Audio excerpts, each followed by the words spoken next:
Halo teman-teman developer, di video kali ini kita akan lanjut di chapter ke-10 dari Rustbook yang membahas tentang generic types, kemudian ada traits, lalu juga ada lifetimes. Dan sebenarnya ya, kita itu sudah menggunakan generic di beberapa video sebelumnya, di beberapa chapter sebelumnya, yang diantaranya teman-teman mungkin masih ingat. Nah ini ya, ada sebentar ini saya hapus dulu. Ada option, ada vector, ada hashmap, dan juga ada result. Jadi kali ini kita akan melihat gimana sih cara generik itu bekerja untuk fungsi, kemudian untuk struct, dan juga untuk enum. Dan kita juga akan melihat bagaimana cara menggunakan trait yang didefinisikan dengan cara generik seperti itu. Lalu sebenarnya juga kita itu bisa loh menggabungkan trait dengan generic types yang mana berguna untuk membatasi generic type hanya pada tipe tertentu saja. Jadi tidak harus segala tipe, misalnya kita pengen integer aja begitu, itu bisa kok. Dan lalu juga kita akan melihat ya terkait dengan lifetimes, kita kan sudah pernah berhadapan dengan error terkait lifetimes ya, yang sebenarnya sih lifetimes ini itu berguna untuk memberikan informasi kepada compiler eh, bagaimana sebuah reference terkait satu sama lainnya. Dan juga lifetime itu memungkinkan kita untuk meminjam atau borrow sebuah nilai dalam banyak situasi, sembari memungkinkan si compiler ini itu mengecek apakah reference yang tadi yang dipinjam itu valid begitu. Dan mungkin kita langsung saja ya, sebelum kita ke generiknya, kita akan pakai program sederhana dulu begitu, dan nantinya kita akan kembangkan ke bentuk generik seperti itu ya.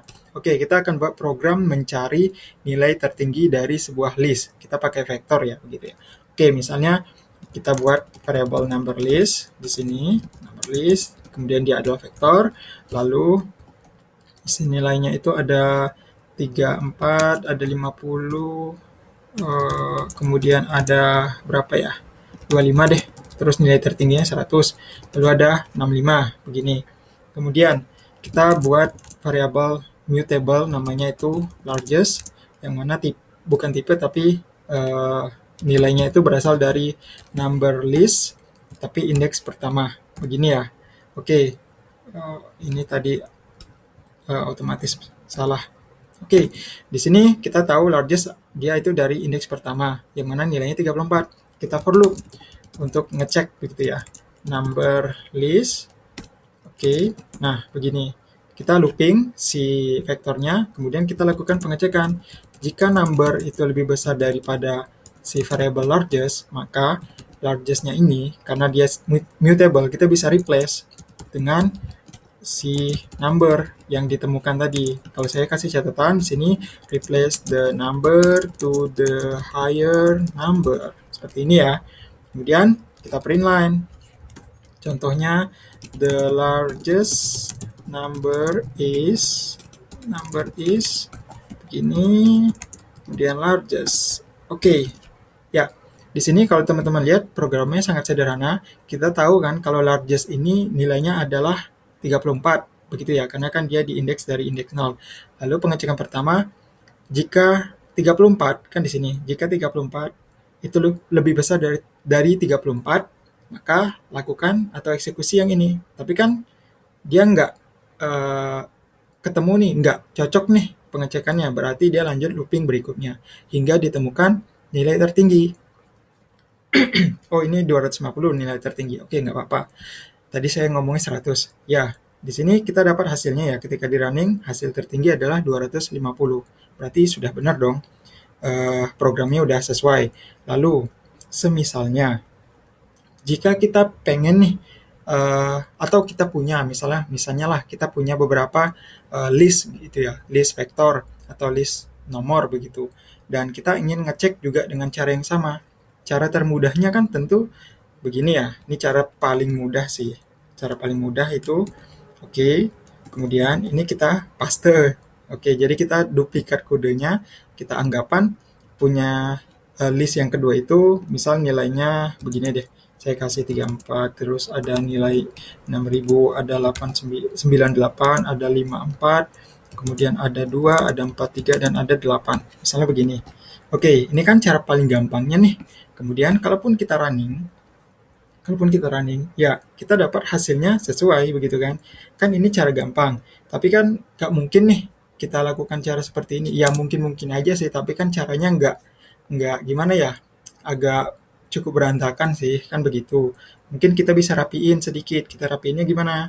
Ya kita rapiin dengan cara si sistem loopingnya ini, proses pengecekannya kita buat di dalam fungsi aja, kan begitu. Contoh, kita buat fungsi namanya largest, oke, returnnya tentunya i32 ya, karena kan kita mau ngambil nilai terbesar. Kemudian ada parameter, parameternya misal kita kasih nama list, kemudian itu kita kasih dia di sini ke i32, oke, lalu isinya di sini, oke, ini saya pindah nih. Saya pindah di sini, kemudian kita return largest, lalu ini bukan number list, tapi dia adalah list, kan begini. Begini number ini pakainya yang ini, ya pakai ini. Kemudian program yang di atas itu kita rapiin lagi nih, kita rapiin aja langsung yang di atas. Itu kita kasih misal result aja deh nama variabelnya. Kemudian kita langsung ke fungsi largest, kita reference number list begini. Kemudian kita duplikat, kita taruh di atas sini juga, gini. Oke, nah ini biar didempet gini nggak apa-apa. Oke, kalau saya save, oh ya maaf, bukan number list tapi list. Largest-nya diganti dengan si result. Ini result, kemudian juga ini result. Baik, nah ini programnya sudah sedikit enak ya, enak dilihat lah maksudnya, karena terpisah logiknya itu di dalam fungsi. Kalau kita running juga hasilnya tentunya sama dengan yang sebelumnya. Kalau teman-teman lihat di sini kan kita bikin fungsi namanya largest, kemudian kita kasih parameter yang namanya list, yang mana merepresentasikan slice dari i32 begitu ya, yang mana di sini adalah si number list. Kemudian untuk for loopnya itu kita pakai di sini pattern matching dan destructuring. Jadi kalau teman-teman lihat nih di sini ada simbol ampersand di depan number ya. Nah, yang mana bentuk seperti ini itu bentuk pattern matching dan juga destructuring.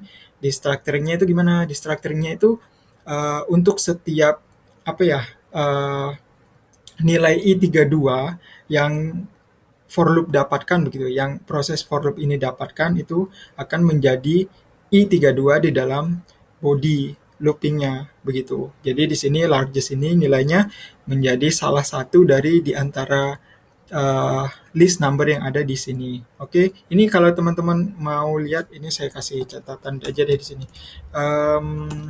Ini bentuknya begini deh, number begini. Ini namanya itu tadi pattern matching, kemudian ada destructuring itu in chapter, kalau nggak salah dia di chapter 18 ya, di chapter 18 ya. Teman-teman bisa cek nanti ya terkait destructuring pattern matching ini. Oke. Nah, dengan bentuk seperti ini kan programnya sedikit lebih ramping ya, dan juga tidak berantakan seperti yang sebelumnya. Lalu selanjutnya itu kita bisa loh nanti mengubah sistem seperti ini, mengubah fungsi ini itu dengan cara generik gitu loh. Jadi kita bisa mengurangi duplikasi kode begitu. Jadi misalkan nih, kan kalau kasus ini, oke ya, kita misalkan untuk kasus yang ini, itu kan dia hanya support integer begitu ya. Terlebih di sini integer i32. Dan misalnya kalau kita pengen fungsi ini itu berfungsi juga untuk tipe karakter, itu kan nggak bisa nih kalau sekarang. Kalau sekarang kan nggak bisa karena supportnya hanya i32. Ya kalaupun bisa, tentunya kita duplikasi lagi fungsinya, ganti nama, kemudian kita fokusnya tipenya adalah tipe karakter, kan begitu. Tapi ya itu mirip banget dengan cara yang sebelumnya, yang mana kita duplikasi logiknya untuk membedakan antara tipe saja, kan begitu. Nah, untuk kasus tersebut kita bisa gunakan dengan cara generic type begitu. Oke, mungkin untuk modifikasi programnya kita lanjutkan di video berikutnya saja ya, biar tidak terlalu panjang. Ini hanya sedikit pengenalan aja terkait program yang akan kita gunakan. Kemudian nanti di video selanjutnya kita akan coba langsung seperti apa sih generic type ini, cara kerjanya dengan contoh kasus yang ini. Oke, terima kasih. Kita akan ketemu di video selanjutnya.